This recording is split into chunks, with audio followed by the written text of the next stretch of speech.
నువ్వింతవరకు తీసుకొచ్చిన 96 కేసుల్లో ఈ షరతులన్నీ సరిపోతున్నాయ్యా. ఆ ముఖ్యమైన షరతుల విషయంలోనే తేడాలు వస్తున్నాయి. ఇంతకీ ఆ అమ్మాయికి మా సినిమా రాకేశం తట్టుకునే శక్తి సామర్థ్యాలు ఉన్నాయా లేవా? మీకు విషయం తెలుసా? తెలీదే. అస్సలు ఈ అమ్మాయిని తట్టుకునే శక్తి సామర్థ్యాలు మీ ఆవిడ గారికి ఉన్నాయా లేవో ముందా తెలుసుకోండి. నా కమిషన్ 400 నాకు ఇవ్వడానికి ఏ అభ్యంతరం లేదు. ఇంతకీ అమ్మాయి ఎక్కడ ఉంది? రైల్వే స్టేషన్ లో ఉంది. అడ్రస్ ఇచ్చాను, ఈ పాటికి వచ్చేస్తాను. ఆహా.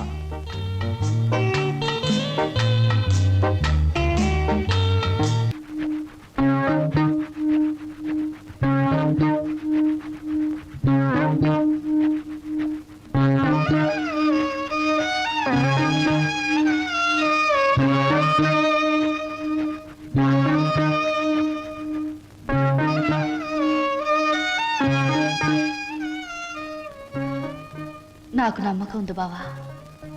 ఏదో ఒక రోజు నిన్ను నాకు దూరం చేసిన ఈ రైలే పెళ్లి పల్లకి అయి నిన్ను నా దగ్గరికి తీసుకొస్తుంది. I know it, I believe it.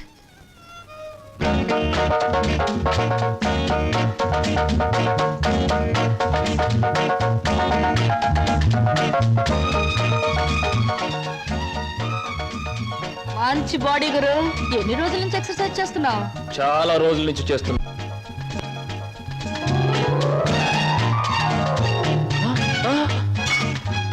నీ పేరు చెప్పు, ఏమిటి? అదేంటి గురు అలా చిరాకు పడిపోతావు? బాగా చేస్తున్నావు. చేయవా ఒకసారి చూస్తానా? ఇదేమైనా సర్కస్ ఊరిని చేయడానికి? చూడు గురు, పొద్దున్న లేచినప్పటి నుంచి రాత్రి పడుకునే వరకు మన అందరం చేసేది సర్కసే. నా పేరు స్వప్న. నీ పేరు? నా పేరు వీర వెంకట విజయ శ్రీనివాస వరప్రసాద్. పూర్తిగా పిలవలేని బద్దకస్తులు శ్రీను అంటారు. ముద్దుగా పిలిచేవాళ్ళు శ్రీనివాస్ అంటారు. నేను మాత్రం నిన్ను చింటూ అంటాను. చింటువా? చింటా, చిట్టా, జుడ్డా? చింటూ. అవును గురు, నీ గురించి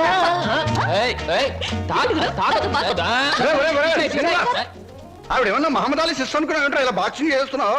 ఆవిడెవరో తెలుసా? నేను నీ పోర్షన్లో అద్దెకి దిగిందిరా. నువ్వు ఇంట్లో లేవు కదా. ఒరే, నీకు విషయం తెలుసా? అటు చూడకు. మీ పిన్నిని పెళ్లి చేసుకున్న 25 సంవత్సరాల్లోనూ 24 గంటల సేపు సినిమా భాష మాట్లాడకుండా ఆపగలిగిన ఏకైక ఆనకట్ట ఆ సినిమా రాకాశ పాట బ్రహ్మాస్త్రం. అందుకే అద్దెలో 25 రూపాయలు రిబేట్ ఇచ్చేశాను. మందంతా ఓ టైప్ లేదు. స్లో చూస్తుంటేనే తెలుస్తుంది. ఏమిటయ్యా నువ్వు అనేది? నీ ఉద్యోగం ఈ అమ్మాయికి ఇవ్వాలా? అవును సార్, ప్లీజ్. అదెలా కుదురుతుందయ్యా? నా ఇంటర్వ్యూలో ఎక్కువ మార్కులు వచ్చిన వాడి నువ్వు. ఈ అమ్మాయి కంటే ఎక్కువ అర్హతలు సర్టిఫికేట్స్ ఉన్నవాడి కూడా నువ్వే. సార్, చదువుల్లో నాకు ఫస్ట్ ర్యాంక్, ఆటల్లో గోల్డ్ మెడల్, ఇవన్నీ నిజమైన అర్హతగానే మీరు భావిస్తే ఈ అమ్మాయి విషయంలో అంతకంటే గొప్ప అర్హత ఉంది సార్. అర్హత? అంత గొప్ప అర్హత ఏమిటో? ఈమె ఆడదు సార్, నిస్సహాయమైన ఆడది. ఉద్యోగం లేకపోతే నాకంటే ఎక్కువ బాధలు పడవలసిన ఆడది. ఈ అర్హత చాలదా సార్? మీరు చెప్పిన ఇంటర్వ్యూ పడవ నుంచి నీటిలోకి దూకి చావడం మంచిదన్నది ఆమె పరిస్థితి. ఈదుకొని గట్టుకు చేరగల ధైర్యం నాది. అందుకే సార్, ఈ ఉద్యోగం ఈ అమ్మాయికి ఇచ్చి ఈ ఉన్న పడవ మునిగిపోకుండా చూడండి. ఈ ఉద్యోగం నాకెవడం కన్నా ఆవిడకిస్తే నాకిచ్చినట్టే భావిస్తాను. Good, very good. ఈ రోజుల్లో తనకొచ్చిన ఉద్యోగాన్ని ఇంకొకరి అవసరాన్ని గుర్తించి ఇవ్వడం అనే గొప్ప విషయం మొదటిసారిగా చూస్తున్నాను. I'm accepting your request. Thank you sir, thank you very much. అవును, నీకొచ్చిన ఉద్యోగాన్ని ఈ అమ్మాయికే ఇవ్వాలని ఎందుకు అనుకుంటున్నావు? ఈవిడ ఈవిడ ఈవిడ అదే ఆవిడ. కాస్త చెప్పు. నేను చెప్పను. ఐ మీన్ చెప్పవయ్యా. చెప్పటానికి కాస్త ఇబ్బందిగా ఉంది, మీరే అర్థం చేసుకోవాలి ప్లీజ్. అత్తమ్మగారు,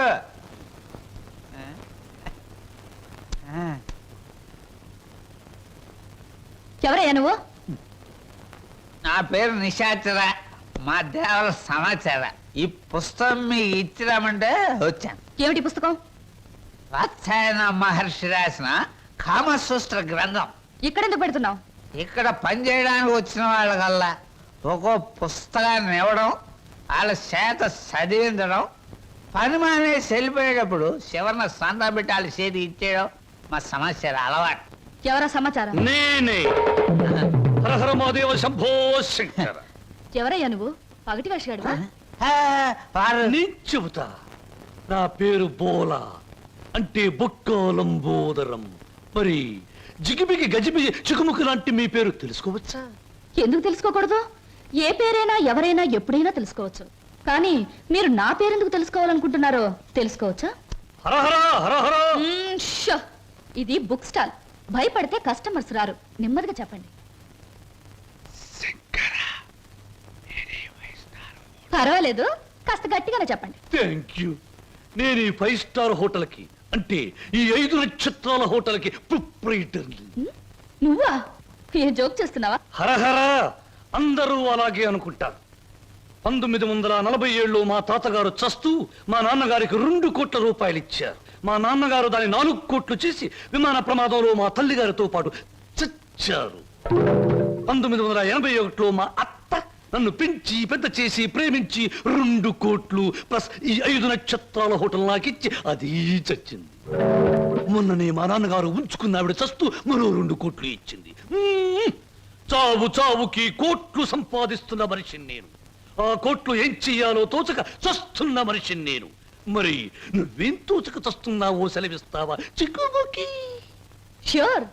నా 8 ఏళ్ల వయసులో ఒకడిని బండరాయితో బుర్ర 24 ముక్కల కింద పగలగొట్టాను. ఇప్పటి వరకు 2 ముక్కలు పోలీసు వాళ్ళకు దొరకలేదు. ఆ నేరానికి నన్ను బోస్టన్ స్కూల్, అంటే బాల నెరస్తుల బడిలో 10 ఏళ్ల శిక్ష వేశారు. హరహరమదేవ శంభో శంకర్. ఇంక చెప్పొద్దు. మిమ్మల్ని చూస్తుంటే వీరవరితలు రుద్రమదేవి, ఝన్సీ లక్ష్మీబాయి లాంటి వాళ్ళు గుర్తొచ్చి నా ఒళ్ళు జలజలరిస్తోంది. నాతో పెట్టుకుంటే అంతేలేండి. ఇంతకు మీరు వచ్చిన పనేమిటి? రండి చెబుతా. నిశాచర, ఏం సమస్య? ఆ అమూల్యాన్ని ఆమెకు అందచేయి. ఈ బుక్ స్టాల్ కు వచ్చిన ప్రతి అమ్మాయితో ఈ పుస్తకాన్ని చదివించి డిస్కస్ చేసి డిగ్రీ ఇస్తాను. సర్టిఫికెట్ మీద సంతకం పెడతాను. అలాగే నీతో కూడా. చదివితే పోలా? చూద్దాం.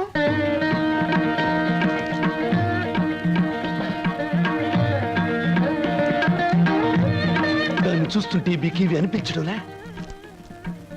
అదోలా ఏదోలా ఏదేదో.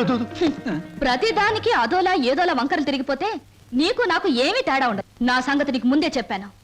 మీ వాళ్ళు చచ్చాక ఆస్తి రాయడానికి నువ్వైనా ఉన్నావు. నువ్వు చచ్చాక నీ ఆస్తి రాయడానికి నీ వెనక ఎవరూ లేరు. గుర్తుంచుకో. ఇంగ్లీష్ లో చెప్తే బాగుండదు. మర్యాదగా బయటకు వెళ్ళాం. ఇంతకాలం ఈ సీటు కోసం ఎదురు చూస్తే బెడిసి కుట్టింది ఏమిట్రా నిశాచరా? సంతోషించచ్చు దేవరా, చెప్పులతో కొట్టలేదు. దీనికి ఉపశాంతి ఏమిటి? ఉంది దేవరా, ఉంది. ఓ అతి సుకుమార సుందరి మీకోసం ఎదురు చూస్తుంది ఎక్కడ? మన అతిథి గృహంలో. కొట్టు. ఇక్కడ ఇక్కడ. సుకుమారి, సుకుమా.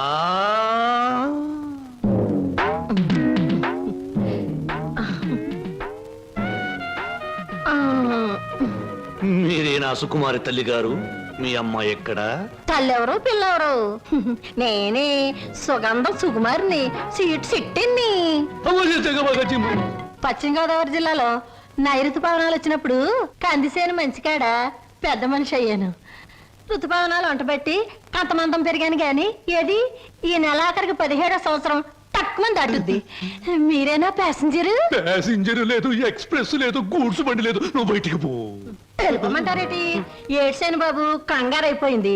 ఊళ్ళో క్రికెట్ మ్యాచ్ వచ్చింది కదా, సరికంతా అట్లకి వెళ్ళిపోయింది. ఈ ఏళ్ళకి సోమవారం మౌన రథం. మీరు పిలిపించారు అనగానే రథం తీసి గూట్లో పెట్టేసి పరిగెట్టుకు వచ్చాను. పుల్లకాల సీట, అక్కల సీట. నువ్వు అడుగు ముందుకు వేసిన శీలాన్ని పడు చేయొద్దు. వెళ్ళిపో, వెళ్ళిపో. ఇదేడు బాబు కళా నిజమా? చెక్కాల అంబోధం గారంటే చెక్కా కాదు రంకిణి, బొక్క.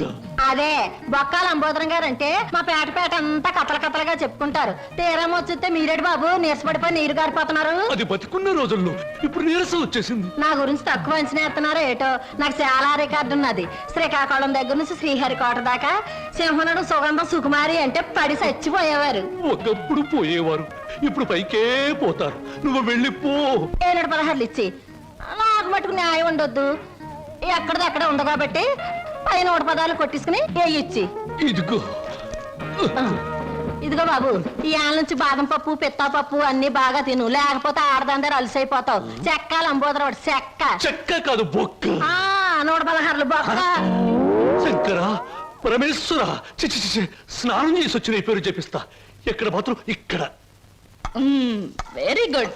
ముద్దమందారా, ఉల్లిపాయ వేయి, వెయ్యి వెయ్యి వెయ్యి, పచ్చిమిరకాయలు వెయ్యి వెయ్యి, అల్లం వెయ్యి. అయ్యయ్యో అన్ని చెప్ప. హాయ్ చింటూ, రా రా రా, మన కోసం పెసరట్లు వెళ్తున్నాయి. అల్లం వేసాం, జీలకర్ర వేసాం, పచ్చిమిరపకాయలు వేసాం. రా రా రా, రా. చలాయ్ రైట్ రా. వరి తెగించిన మనుషుల్ని ఇంట్లో కూర్చోబెట్టుకుని మేపడం ఎప్పటి నుంచి నేర్చుకున్నావు? ఏమిటి అలా మాట్లాడుతున్నా అసహ్యంగా? ఇంటికొచ్చిన గెస్ట్ ని గెస్ట్ గెస్ట్ అనే మాట సాంప్రదాయం సంస్కారం ఉన్న వాళ్ళకి వర్తిస్తుంది. ఇలాగే ఆ మాట ఈ మాట చెప్పి దగ్గర అవుతారు. ఆ తర్వాత నువ్వు కూడా వాళ్ళలాగే తయారవుతావు. ఇంకెప్పుడైనా ఆ అమ్మాయి మన ఇంటికి వచ్చిందో ఊరుకోను. ముందు బయటకు వెళ్ళమని చెప్పు. అన్నయ్య, నువ్వు చేసిందేం బాగోలేదు. ఏ? నిన్ను మందలించేంత పెద్దరికం నాకు లేకపోవచ్చు, కానీ నువ్వు చేసిందేం నాకు నచ్చలేదు. ఆవిడేం గతి లేక ఇక్కడికి రాలేదు. బయటికి అలా కనపడుతుంది గాని ఎంత మంచి మనిషో తెలుసా? చాలా సరదాయిన మనిషి. పాప ఆవిడ అక్కడికి ఇక్కడికి రానని చెప్పింది. నేనే ఆకలితో పడుకుంటానంటే మనసొప్పగా రండి 2 పెసరట్లు తిందురుగానే చేయి పట్టుకు తీసుకొచ్చాను. తీసుకురాకుండా ఉన్నా బావును. ఈ అవమానం జరుగుండేది కాదు. అలాగా? నువ్వు చెప్పేవే సంస్కారం సాంప్రదాయం అని. ఆకలితో ఇంటికొచ్చిన వాళ్ళని అవమానించడమే నా సంస్కారం. I'm sorry. సారీ చెప్పాల్సింది నాకు కాదు.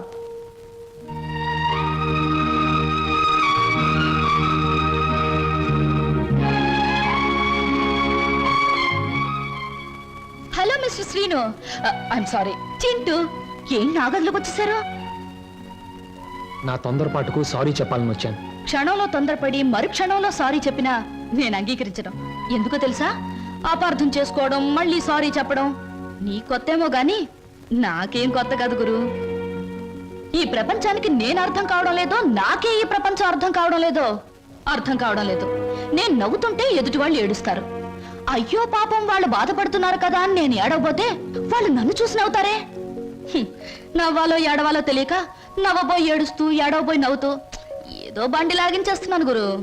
నా జీవితంలో మొదటిసారిగా నాకు అర్థం కాని మనిషిని చూస్తున్నాను. కరెక్ట్. నా జీవితంలో మొదటిసారిగా నన్ను అర్థం చేసుకున్న మనిషిని చూస్తున్నాను. థ్యాంక్ గురు. నేను ఎందుకు ఇలా ఉంటాను, ఎందుకు ఇలా మాట్లాడతానో నీకు తెలుసా? పట్టు చీరల్లోనూ లంగావోణీల్లోనూ కనిపించే అమాయకత్వం వైపు మగ కళ్ళు ఆకలిగా చూస్తాయి. ప్యాంటుల్లోనూ షర్టుల్లోనూ బరితెగించిన మాటల్లోనూ కనబడే కరుకుదనానికి భయపడతాయి. అందుకే గురు ఈ మారు వేషం.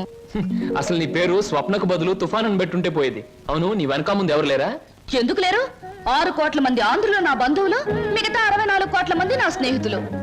అసలు ఈ దేశంలో ఒక్క వ్యక్తి తప్ప మిగతా వాళ్ళందరూ నా సోదరులే గురు. ఎవరా వ్యక్తి?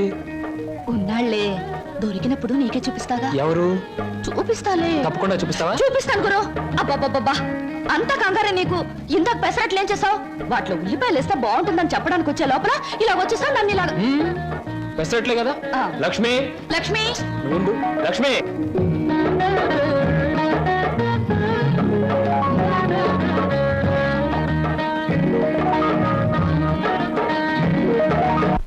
ఇప్పుడు నేను ఉద్యోగం చేస్తే నీకు వచ్చిన నష్టం ఏమిటి? ఏ వెధవలు నీకు ఎక్కిస్తున్నారో నాకు బాగా తెలుసు. నడమై, నువ్వు ఉద్యోగం చేయడం వీలేదు అంతే. అలా చెప్పే అధికారం నీకు లేదు. లేదా? ఆహా, లేదు. నాకు అధికారం లేదే. నీకు తెలుసు కదా. మనిషివా, పశువా? వదలు. ఇప్పుడేమంటావు? ఆడదాని మీద చేయి చేసుకునే ప్రతి వెధవని ఏమంటారో నిన్ను అదే అంటాను. ఛీ! అక్క నేను వస్తాను. ఆగో, మర్యాద చెప్తున్నాను. ఈ రోజు నుంచి నువ్వు ఉద్యోగం చేయడానికి వీలేదు. ఒక్కడుగు ముందుకు వేస్తానా? వేసి తీరుతాను. వేసి తీర్తావటే?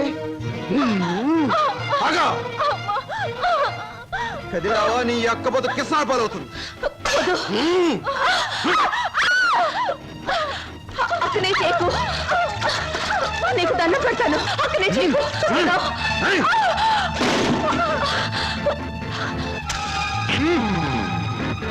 నువ్వా?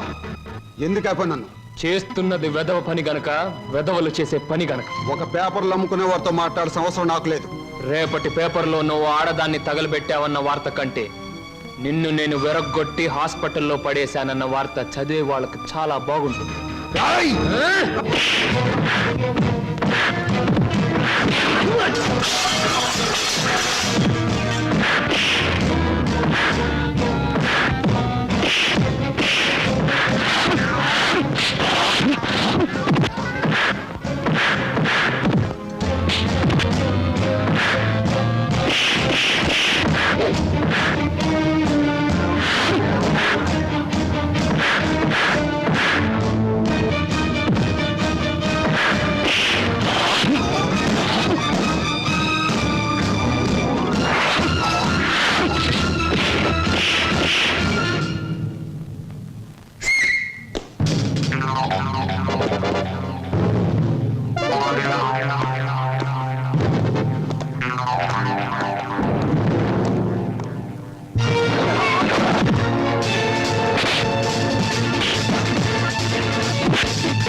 రూమ్స్ బుక్ చేసాం, కన్ఫర్మ్ అయ్యాయా? Okay madam, it's confirm. Thank you sir. అమ్మవాడే ఇక్కడ వేలాడుతున్నాడే, చెప్పండి ఏం సాయం కావాలో చేస్తామా. నువ్వు మేము చాలా పెండ్లి కొడుకు నేనే, అక్కడ తోశారు ఇక్కడ పెట్టుకున్నారు. అవును, మొన్న మీ బావవాడిని పోలీసులు జీపులు ఇచ్చికెళ్తా ఉండారే, ఏమి తప్పు చేసి ఉండాడే? హరహరా. అసలే ఆవిడ బావగారు జైలుకెళ్ళినందుకు బాధపడుతుంటే నువ్వు పిచ్చి పిచ్చిగా గుచ్చి గుచ్చి అడుగుతావేంట్రా పిచ్చి వెదవ్వ. శంభో పో. పోతండి. ఆగండి. ఏమండి, ఇంతకీ మా బాధ ఏమిటో తెలుసా? మీ బావగారిని, అదే నా స్నేహితుడు ఎనిమిదాకుల వెంకట్రావుని ఆ డాన్స్ అబ్బాయి కొట్టి జైల్లో పెట్టినందుకు మేము బాధపడిపోతున్నాం. 2 రోజుల నుంచి నిద్రపోయిన 6 జాత మారేజ్ బ్యాగ్ పెట్టుకున్నారు మా బాస్. అయితే ఏమిటి ఇప్పుడు? నేను అడిగింది నువ్వు ఒప్పుకుంటే మనిద్దరం ఒక్కటే. అదే మీ బావగారిని జైల్లోంచి విడిపిస్తాను, ఆ తర్వాత ఈ హోటల్లో నీకు ఉద్యోగాన్ని ఇస్తాను. చిచి, ఈ హోటల్నే నీకు దానం చేస్తాను. అయితే నేను చెప్పినట్టు మీరు తప్పకుండా చేస్తారా? ఈ నిశాచరుడి మీద సాక్షిగా. చిన్నప్పటి నుంచి నా మీద ఒట్టేసిన వాళ్ళు అందరూ పోయారు. ఇప్పుడు చెప్పండి. మా బావని ఇంకో 10 సంవత్సరాల పాటు జైల్లోనే ఉంచండి. మా అక్క సుఖంగా ఉంటుంది, మీ రుణం తీర్చుకోలేం. రామేశ్వరం వెళ్ళిన శనీశ్వరం తప్పదని చూడండి, ఆ 3 రూమ్స్ క్యాన్సిల్ చేయండి. రూమ్స్ ఎందుకని క్యాన్సిల్ చేయడం? మా కస్టమర్స్ చాలా మర్యాదస్తులు, మంచి హోటల్లో ఉంటారు, అందుకని. నిశాచర, ఏం సమాచారా? ఆ టుంకుటుమారి ఏముందిరా? చెయ్యదవా ఆ లెవెల్లో తిట్టేసి వెళ్ళిపోయింది. ఒరేయ్, నిన్ను చంపుతా. చంపే ముందు ఆ మాట, ఇవాళ మీ పుట్టినరోజు. నా పుట్టినరోజును కూడా తట్టుకోలేనంత దెబ్బతీసింది కదరా. దీనికి ఉపశాంతి ఏమిటి? ఉపశాంతి ఏమిటి? ఆడదాని దెబ్బ మందు ఆడదే. మీ పుట్టినరోజు సందర్భంగా ఓ స్పెషల్ ప్రోగ్రాం ఏర్పాటు చేశా. ఏమిటి? ఆంధ్రాష్ట్రం మొత్తం ఎత్తించి ఆంధ్ర సీడెడ్ నైజాం వైజాగ్ ఏరియాల నుంచి కంటికి మెదలైన ఆడవాళ్ళని తీసుకొచ్చా. వాళ్ళంతా ఎమ్మెల్యే పోటీ చేస్తే నెక్కొచ్చాను. ఈ టూర్లో ఏమిటి అన్నయ్య అస్తమాను? మరి నీ పెళ్లికి డబ్బులు సంపాదించాలిగా. ఊరుకో, జాగ్రత్తగా వెళ్ళి తొందరగా వచ్చాయి. అలాగే. ఒరేయ్, హాయ్ బాబాయ్. నువ్వు బొత్తిగా తమిళనాడు ఎక్స్ప్రెస్ అయిపోతున్నావురా. పెట్టి సర్దుకోవడం, ఈ రైలు ఎక్కడం, ఆ రైలు దిగడం, మధ్యలో డిస్కో డిస్కో అంటూ ఉండడం నాకు ఇదే నచ్చలేదురా. నేను చెప్పింది గుర్తుందా? ఉంది. చెప్పు. ఎట్టి పరిస్థితుల్లోనూ కృష్ణాష్టమికి 2 రోజుల ముందు ఉండాలి. అదే పొరపాటు. నువ్వు వచ్చిన తర్వాత కృష్ణాష్టమి 2 రోజులకి రావాలి. నేను ఇప్పుడు వెళ్ళాలి. వెళ్ళు. ఓకే. చూడండి, మన ఇంట్లో కృష్ణాష్టమికి ఓ ప్రత్యేకత ఎందుకు వచ్చిందో తెలుసా? ఎవరికేమైనా ఆ రోజు మన ఇంట్లో మాత్రం మంచి జరుగుతుంది. మా పెళ్లి కృష్ణాష్టమి రోజే జరిగింది. ఈయనకు ఉద్యోగం కృష్ణాష్టమి రోజే వచ్చింది. మీరు కృష్ణాష్టమి రోజే దొరికారు. ఈ కృష్ణాష్టమికి ఏం జరుగుతుందో? 1966లో కృష్ణాష్టమి రోజు రిలీజ్ అయిన ఓ చిత్రం 3 కేంద్రాల్లో సంవత్సరం ఆడింది. ఆ చిత్రం పేరేమిటి? దర్శకుడు ఎవరు? హీరో హీరోయిన్ ఎవరు? ట్రైన్ టైం అయింది, దారిలో ఆలోచించి వచ్చిన తర్వాత చెప్తాను. ఓకే. ఆ, మీరు చెప్పరే. పెట్టించి వచ్చి చచ్చినట్టు చెప్తాను. 1964లో. హలో చింటూ, ఏంటి ఏదైనా టూరా? అవును, వారం రోజుల్లో వచ్చేస్తాను. మా చెల్లాయిని బాబాయి పిన్ని జాగ్రత్తగా చూసుకుంటారు. వాళ్ళిద్దరు నువ్వు జాగ్రత్తగా చూసుకోవాలి. ఓకే? ష్యూర్ గురు, నువ్వు హ్యాపీగా వెళ్ళిరా. వాళ్ళు నువ్వు ఉన్నప్పటికంటే సేఫ్ గా ఉంటారు. Thank you. మా చెల్లాయి రామ్మా, నాకు ఎదురురా. ఆగా గురు, నేను ఎదురానా? నేను ఎదురొస్తా అంతే గురు, నీకు ఏ ఎదురు ఉండదు. నువ్వు బాగా ఆడకపోయినా పాడకపోయినా చూసేవాళ్ళు వినేవాళ్ళు నిన్ను చాలా మెచ్చేసుకుంటారు. అవును గురు, నా ఎదురంటే అంతే. అలాగా చెల్లాయి, ఈవిడి గారికి వాళ్ళ ఛాన్స్ ఇద్దాం. నువ్వు రా, అలా రా. Come on, I'm ready. Guru, wish all the best. చూడు హీరో, నేను ఎదురొచ్చాను, జాగ్రత్తగా తిరిగిరా, లేకపోతే ఏమైనా నాకు మాట వస్తుంది. చూడు, ఎప్పుడు మా చెల్ల ఎదురొచ్చేది. ఒకసారి మార్పు జరిగింది, ఓ పెద్ద తుఫాన్ వచ్చింది, అంతే చెదిరిపోయాం. మళ్ళీ ఇప్పుడు నువ్వు ఎదురొచ్చావు, ఏం ప్రమాదం జరుగుతుందో ఏమో. ఏం పర్వాలేదు గురు, ఒంటరిగా వెళ్తున్నావు, వీలైతే జంటగా తిరిగి వస్తావు. అరే, టైం అయిపోతుంటే నిలబడతావేంటి? వెళ్ళు వెళ్ళు వెళ్ళు. ఇవాళ భోజనంబు వింతైన వంటకంబు అహహగారులెల్ల. ఉప్పు కాస్త తక్కువే. సరే. అవును ముద్దమందారం, మీ అన్నయ్య ఇందాక వెళ్తూ వెళ్తూ తుఫాన్ అన్నాడేమిటి? అదంతా ఓ పెద్ద కథలే. పెద్ద కథైనా చిన్న కథైనా కథే కదా, చెప్పు. ఇది ఒకటి వెలిగి చావదు, అగి పెట్టేస్తాను. నువ్వు ఇక్కడ పని చూసుకో, నేను తీసుకొస్తాను. ఎక్కడ తగ్గిపెట్టి? దేవుడి గదిలో ఫోటో దగ్గర ఉంది. నువ్వు పిండి కలుపు, నేను తీసుకొస్తాను. Hello, how are you? Fine. పెట్టి